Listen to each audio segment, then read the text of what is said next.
అండి welcome to our channel Sita daily vlog.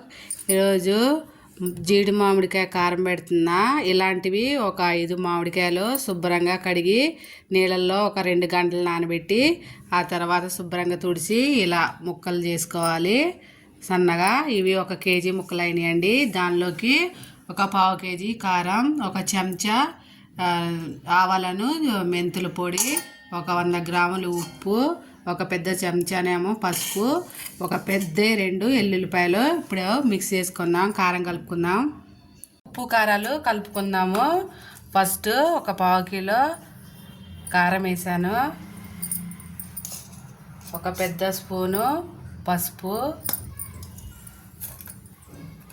ఒక 1/2 స్పూనే వేస్తున్నా. మెంతులు కదా కొంచెం చేదు వస్తుందని ఆవాలు, మెంతుల పొడి, ఆ తర్వాత ఎల్లిపాయలు, ఆ తర్వాత ఒక 1/2 కప్పు ఉప్పు చూసి వేసుకోవచ్చు, తర్వాత అయినా కలుపుకోవచ్చు. ఎక్కువైతే మళ్ళీ తినలేమండి, తక్కువ అయితే తర్వాత కలుపుకోవచ్చు. ఇవన్నీ కలిపి మిక్స్ చేసుకుందాం. ఉప్పు కల్లుప్పు అయినా వేసుకోవచ్చండి మీరు. నా దగ్గర కల్లుప్పు లేదు, అందుకనే ఈ ఉప్పుని కొంచెం స్టవ్ మీద వేడి చేసి మొత్తం చల్లారిపోయింది అది వేసాను. అన్నీ కలిపి పక్కన పెట్టుకుందాం. ఇప్పుడు ఈ కారాన్ని నేను ఎల్లిపాయలో కొంచెం వేసానండి, మీకు కావాలంటే ఇంకొంచెం ఎక్కువ వేసుకోవచ్చు. ఇప్పుడు దీన్ని పక్కన పెట్టుకుందాం. ఇప్పుడు ఇంకో గిన్నె తీసుకొని మామిడికాయ కారానికి పల్లి నూనె అయితేనే బాగుంటుందండి. నేను పల్లి నూనె వాడుతున్నా. ఇప్పుడు ఇందులో నూనె వేసుకుందాం కొంచెం. నేను ఈ డబ్బాలో కలిపేస్తున్నానండి ముక్కలో. అందులో అడుగున కొంచెం ఈ డబ్బాకి నూనె రాసుకుందాం. ఆరిపోయిన మామిడికాయ ముక్కల్ని నూనె వేస్తున్నా ఈ గిన్నెలో వేసుకుందాం. కొంచెం కొంచెం వేసుకొని ముక్కలకే నూనె పట్టేలాగా ఇలా కలుపుకోవాలి. ఇలా నూనెలో కలిపిన ముక్కనే నూనె పట్టించి ముక్కకే ఇప్పుడు ఈ కారం మిశ్రమంలో వేసుకుందాం. నూనెలో వేసిన ముక్కల్నే ఇలా కారపొడి మిశ్రమంలో మసాలాలు వేసుకొని ఇప్పుడు కారాన్ని ఇట్ట ముక్కలకు పట్టించి మన డబ్బా ఉంది కదా ఆ డబ్బాలో వేసేసుకుందాం. ముక్కలన్నీ తీసి ఇలా డబ్బాలో వేసుకోవాలి. అన్నీ ఇలాగే వేసుకుందాం.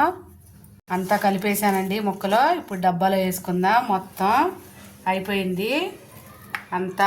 మిగిలిన కారం కూడా దీనిపైన ఇలా చల్లేసుకోవాలి.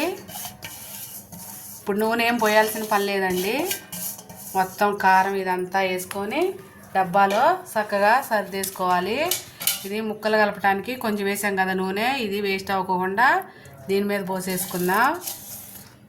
ఇలా డబ్బాలో సర్దేసుకొని మూత పెట్టుకుందాం. మూత పెట్టుకొని 3 రోజుల తర్వాత చూద్దాం. హాయ్ అండి, జీడి మామిడి కారం పెట్టా కదా, 3 రోజులు అయ్యాక చూపిస్తానన్నా కదా, ఇప్పుడు చూపిస్తున్నాను. 3 డేస్ అయిపోయింది. చూసారా ఇలా వచ్చిందండి. ఇప్పుడు దీన్ని ఒక చెక్క గరిటతో కలుపుకోవాలి. ఇలా కలుపుకున్నప్పుడే ఆ రోజు ఉప్పు కొంచెం తక్కువ వేసా కదండి, ఇప్పుడు ఉప్పు వేసుకోవచ్చు. ఇలా మంచిగా కలుపుకోవాలి. మొత్తం ఇలా కలిసేలాగా కొంచెం కలుపుకోవాలి నిదానంగా. అయితే సరిపోయిందండి, ఉప్పు సరిపోలేదు. ఇప్పుడు నేను ఒక పెద్ద స్పూను ఉప్పు కలుపుతున్నాను. ఇదంతా దీనిలో కలిసేలా కలుపుకుందాం. సరిపోతే కలుపుకోవచ్చండి, కానీ ఎక్కువ అయితే తినలేము కదా, అందుకని కొంచెం తక్కువ వేసాను. కలిసేలా కలుపుకుందాం. ఉప్పు అంతా కలిపేసాను. ఇప్పుడు నూనె పోసుకుంటున్నా. పల్లి నూనె అండి, పచ్చళ్ళకి ఏదైనా పల్లి నూనె బాగుంటుంది. నేను ఒక 1/2 కేజీ పోస్తున్నాను.